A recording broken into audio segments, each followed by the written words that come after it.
Pada video ini kita akan belajar mengenai regresi peubah ganda atau multivariate regression. Kita mulai dari regresi linear sederhana ya. Dalam regresi linear sederhana kita ketahui ya, yang kita pelajari adalah hubungan satu peubah X dengan satu peubah Y. Lalu ada juga yang namanya regresi linear berganda atau multiple linear regression, di mana di sini kita mempelajari hubungan antara satu peubah Y atau peubah respon ya dengan lebih dari satu peubah X. Nah, di mana antar peubah X ini diasumsikan tidak ada korelasi, sehingga model yang dihasilkan itu dapat menjelaskan hubungan antara X dan Y dengan baik. Oke, lalu bagaimana dengan regresi multivariate ya? Dalam regresi multivariate ini, di sini terdapat X-nya lebih dari 1 dan Y-nya juga lebih dari 1 ya. Dimana nanti kita menganalisis hubungan antara XX dan YY ini. Dan yang penting di sini perlu dicek juga apakah ada korelasi antara peubah respon. Karena kalau tidak ada korelasi antara peubah respon ini, maka kita tidak bisa melakukan regresi multivariate ya. Jadi yang kita lakukan seperti di regresi multiple saja, tapi kita memodelkannya sebanyak Y yang ada gitu ya. Oke, di sini kita lihat perbedaan antara regresi multivariate dengan regresi univariate ya. Perbedaannya ini terdapat pada solusi sistem persamaan regresi, di mana pada regresi univariate ini diselesaikan hanya sebuah persamaan regresi dalam setiap kali proses komputasi. Nah, sedangkan kalau di regresi multivariate ini menyelesaikannya secara serempak P buah persamaan regresi dalam proses komputasi. Oke, kita lihat konsep dasarnya ya. Misalkan di sini setiap peubah tak bebas Y ini diasumsikan mengikuti model regresi linear berikut ya. Nah, dengan menggunakan notasi matriks, maka nanti sistem persamaan linear di atas ini dapat kita nyatakan secara singkat menjadi Y sama dengan X beta ditambah epsilon. Ini adalah matriks-matriks yang dimaksud dari persamaan tadi ya. Ini bisa kita lihat ada matriks Y, X, beta, dan juga epsilon. Ya, sebagai ilustrasi di sini ada data tentang kandungan kimia dalam daun tembakau. Diambil sampel daun tembakau sebanyak 25 daun ya. Terdapat 3 peubah respon, ini Y1, Y2, dan Y3, dan ini adalah masing-masing keterangannya. Lalu peubah prediktornya ini juga ada 3 ya, X1, X2, dan X3 ya. Ini semuanya dalam persen. Dalam melakukan pengujian korelasi antar peubah respon, kita bisa lakukan dengan uji Bartlett sphericity ya, atau mungkin kalau mau dilakukan uji korelasi seperti biasa juga itu bisa ya. Lalu kalau terbukti peubah responnya berkorelasi, maka analisisnya dapat dilanjutkan dengan metode regresi multivariate. Oke, kita lihat dulu ya. Nah, ini saya coba dengan menggunakan SAS ya. Jadi untuk uji Bartlett sphericity ini kalian bisa pakai SAS atau SPSS ya. Atau kalau mau pakai software lain bisa lakukan saja pengujian korelasi antara peubah Y. Nah, ini yang saya masukkan hanya yang Y-nya saja ya, Y1, Y2, dan Y3. Jadi kalau di SAS ini sebenarnya uji Bartlett sphericity ini sering digunakan di analisis faktor ya. Makanya ini kita menggunakan prog faktor. Ini masukkan datanya ya, metodenya ML, terus masukkan perintah Heawood. Nah, ini nanti yang kita baca adalah yang di bagian atas ini. Nah, sekarang nilai p-value yang di sini kita bandingkan dengan nilai alfa yang digunakan. Misalkan kita gunakan alfanya ini sebesar 0,05 ya. Kan ini berarti p-value-nya lebih kecil ya. Artinya tolak H0 berarti kalau tolak H0 kesimpulannya ada korelasi antar peubah respon sehingga analisis regresi multivariate dapat dilakukan untuk data ini. Oke, ini adalah data lengkapnya. Sudah saya masukkan di SAS ya. Ini menggunakan software SAS. Y1, Y2, Y3, X1, X2, X3. Nah, di sini kita gunakan ProgGLM. Lalu modelnya Y1, Y2, Y3 sama dengan X1, X2, X3. Ini kita minta keluarkan sum square 3. Memang nanti ini akan mengeluarkan tabel ANOVA ya dari masing-masing peubah ini. Nah, baru nanti di sini kita tambahkan perintah MANOVA H sama dengan underscore all underscore titik koma. Kita masuk ke SAS ya. Ini datanya tadi ya, data MVREG saya kasih nama. Kita coba running dulu ya. Kita running datanya.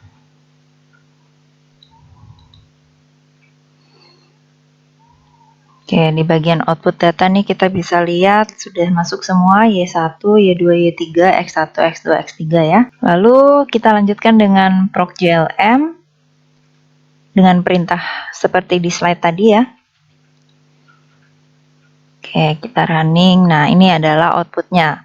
Nah, di sini di awal dia mengeluarkan ANOVA dulu ya. ANOVA dari masing-masing Y1, Y2, sama Y3. Nah, baru di bawahnya ini ada MANOVA-nya ya, MANOVA yang untuk menguji X1, X2, dan X3. Untuk koefisien regresinya ini kita lihat di bagian ANOVA ini ya. Jadi ini kan ada Y1, ini ada ANOVA, R2, dan sebagainya. Lalu ada bagian ini nih, parameter, intercept, estimate ya. Ini nanti kita ambil koefisien regresinya untuk model regresi multivariate. Begitu juga yang Y2 di bagian ini ya, parameter estimate, dan yang Y3. Oke, kita pindahkan ini ke slide. Nah, ini tadi dari yang Y1, Y2, dan Y3. Nah, berarti dari 3 tabel ini kita bisa simpulkan persamaan regresi multivariate yang diperoleh adalah, nah ini ya, didapat dari yang tabel yang di atas ya. Lalu yang kedua ini berarti tabel yang dua ini ya. Dan yang ketiga ini dari tabel yang paling atas. Oke. Ya, setelah kita memperoleh model regresi multivariate-nya ya, kita bisa melakukan interpretasi ya untuk model-model tersebut. Ya, di sini yang pertama adalah kandungan nitrogen batang rokok memberikan pengaruh yang positif terhadap tingkat rokok terbakar per inci dalam 100 detik dan kandungan nikotin dalam daun. Ini dalam persen ya. Akan tetapi dia memberikan pengaruh yang negatif terhadap kandungan gula dalam daun. Nah, ini bisa kita lihat dari yang X1 kan yang di sini positif, sini negatif ya, dan di sini positif. Nah, sedangkan untuk X2 atau kandungan klorin dalam persen ini dia memberikan pengaruh negatif terhadap tingkat rokok terbakar per inch dalam 100 detik, lalu juga dia negatif dalam kandungan nikotin dalam daun, dan dia positif untuk kandungan gula dalam daun. Selanjutnya untuk kandungan magnesium dalam persen atau X3 ini dia semuanya memberi pengaruh negatif terhadap Y1, Y2 maupun Y3. Oke, sekarang kita lihat interpretasinya satu-satu ya. Jika dalam satu batang rokok tidak terdapat kandungan nitrogen, klorin, dan magnesium ya, maka dapat diduga tingkat rokok terbakar sebesar 2,07835 per inch ya. Yang ini berarti kan dalam 1000 detik, dan kandungan nikotin sebesar 25,44%, serta kandungan gula dalam daunnya ini 0%. Karena di sini kan interceptnya tidak signifikan ya kalau kita lihat di uji. Nah, yang ini ya, dia interceptnya tidak signifikan, sedangkan kalau yang Y1 dan Y2 ini signifikan. Selain itu, nilai negatif ini kalau kita interpretasikan jadinya tidak masuk akal kan. Jumlah yang terbakar misalnya negatif 1 per inch itu tidak sesuai kalau kita interpretasikan ya. Jadi yang bagian Y3 ini betanolnya tidak perlu kita interpretasikan. Oke, lalu jika dalam satu batang rokok terdapat kandungan nitrogen sebesar 1% ya, maka dapat diduga tingkat rokok terbakar akan meningkat 0,317 per persen inci dalam 1000 detik ya. Kandungan nikotinnya akan berkurang 3,75% dan kandungan gulanya akan bertambah 0,83% dengan asumsi peubah prediktor yang lainnya ya, misalnya yang X2 dan X3 ini konstan. Nah, begitu juga kalau dalam satu batang rokok terdapat kandungan klorin sebesar 1% ya, berarti ini yang X2, maka dapat diduga tingkat rokok terbakar akan menurun sebesar 0,14 per inci dalam 1000 detik. Kandungan nikotinnya akan bertambah 1,41% dan kandungan gula dalam daun akan berkurang sebesar 0,25% dengan asumsi peubah prediktor yang lainnya itu konstan. Satu lagi ya, jika di dalam satu batang rokok terdapat kandungan magnesium sebesar 1%, maka dapat diduga tingkat rokok terbakar akan menurun sebesar 0,75%. Kandungan nikotinnya menurun sebesar 4,38% dan kandungan gula dalam daun berkurang sebesar 2,09% dengan asumsi peubah prediktor yang lainnya itu konstan. Oke, selanjutnya untuk uji hipotesis ya, kita menguji X1, X2, dan X3 apakah dia berpengaruh terhadap Y1, Y2, dan Y3 ya. Ini secara langsung diuji. Di sini yang kita gunakan adalah statistik Wilks lambda ya. Oke, kita bisa lihat di sini p-value-nya.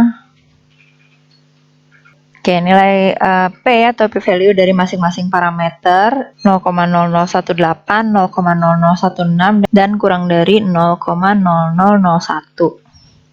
Nah, kalau kita bandingkan dengan tarafnya 5%, maka nilai tersebut lebih kecil sehingga kita dapat menolak H0. Artinya baik itu peubah X1, X2 maupun X3 dia memberikan pengaruh yang signifikan terhadap peubah Y1, Y2, dan Y3.